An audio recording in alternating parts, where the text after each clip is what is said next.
Bonjour, très heureuse de vous retrouver sur 8 Mont Blanc. Nous sommes le lundi 26 juin 2017, c'est l'heure du journal. Voici les titres.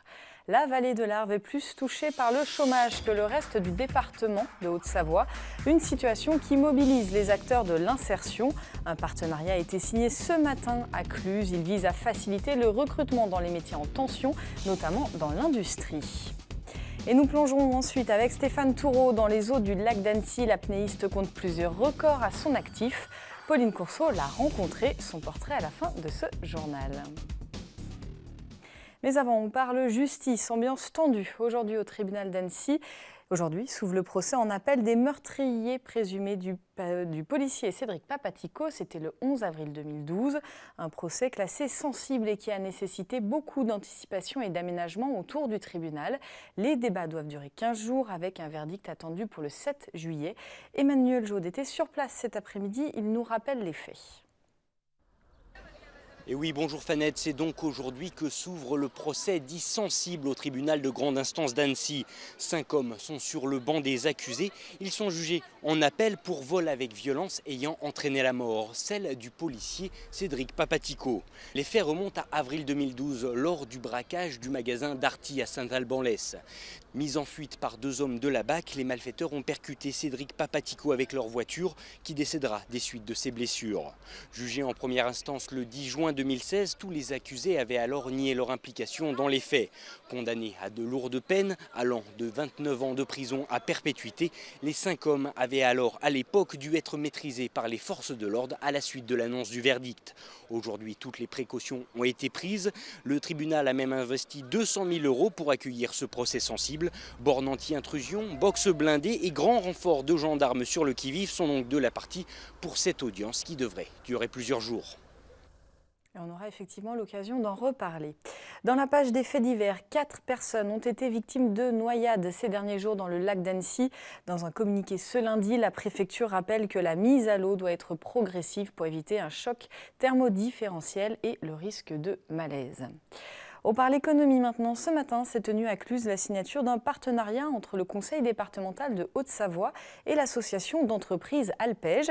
Il a pour but de renforcer l'insertion par l'emploi dans le secteur industriel de la vallée de l'Arve. Kimberley Trivio, Claire Chabal et Pauline Courceau font le point.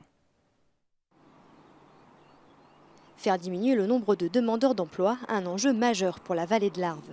Le taux de chômage dans cette partie de la région s'élève à 9,3%. Un chiffre plus important que dans le reste du département. Un sujet qui a convaincu les acteurs privés et publics de s'unir pour lutter contre le chômage.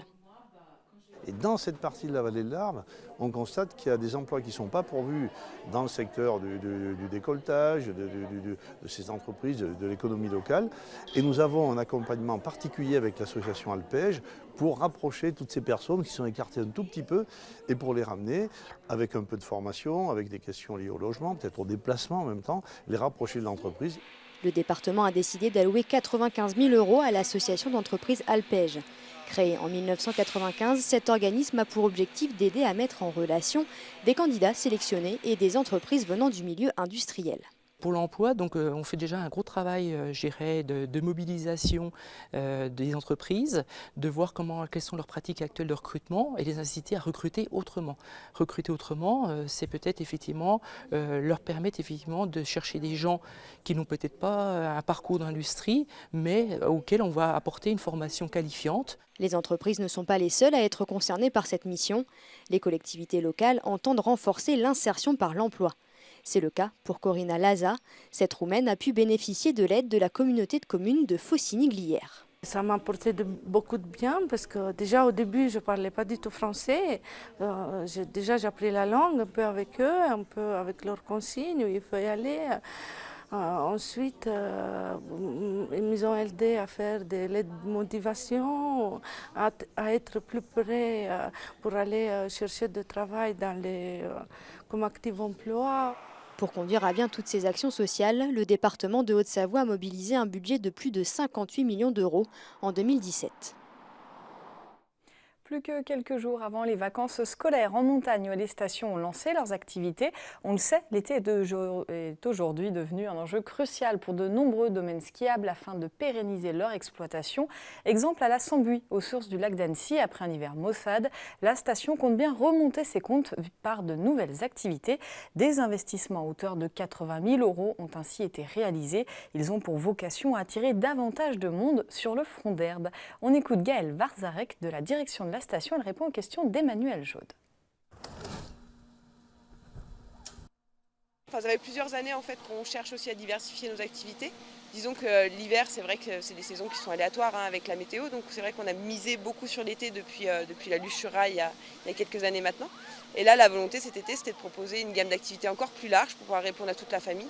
Peut-être faire revenir aussi des gens qui ne venaient plus, par exemple des locaux qui connaissaient la station, qui avaient l'impression d'avoir déjà tout vu à la Sambuy. Et puis permettre aussi aux touristes qui viennent de redécouvrir la montagne, donc avec une partie basse qui est plutôt la zone récréative, voilà, on disait la luge, le tubi jump et puis des valcartes, et puis des jeux enfants aussi gratuits.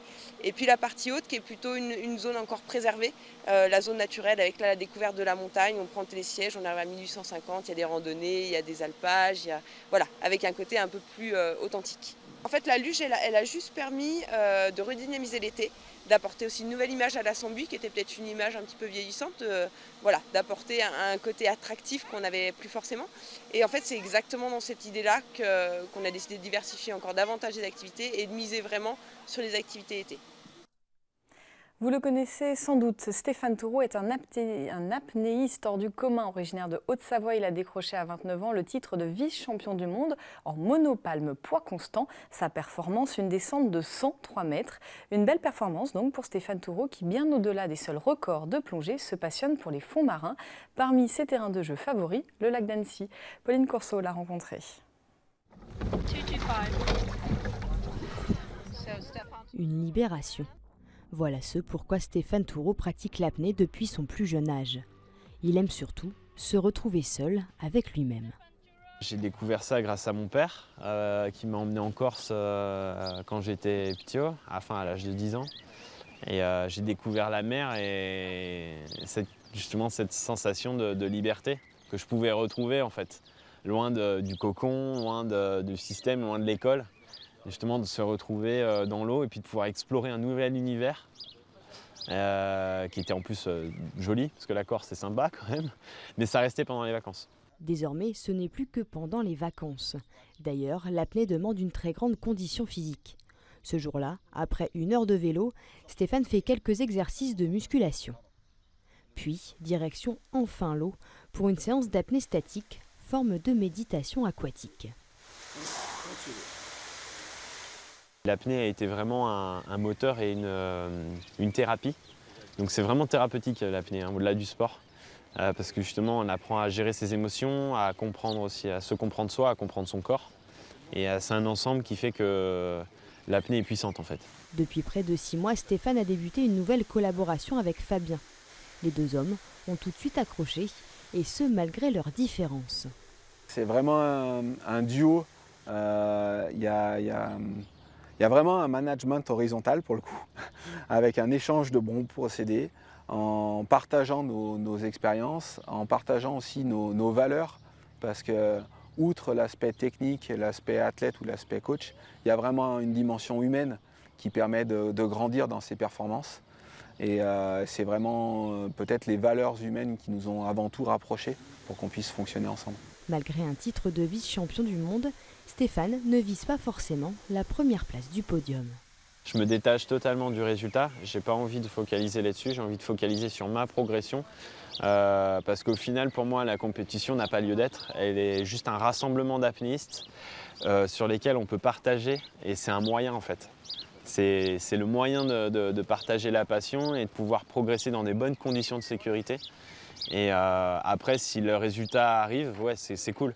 Mais j'essaye de ne pas trop justement rentrer dans ce jeu-là, parce que ça ne m'a pas forcément servi dans les années passées. Maintenant, j'ai compris que c'était surtout soi qui était important, quoi.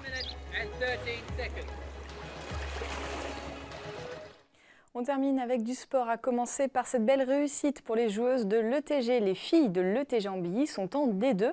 C'était leur objectif depuis l'été dernier. Les Hauts-Savoyardes ont su renverser la situation après leur défaite 2-1 à l'aller contre Bischheim. Hier, dimanche, elles se sont imposées 3-0.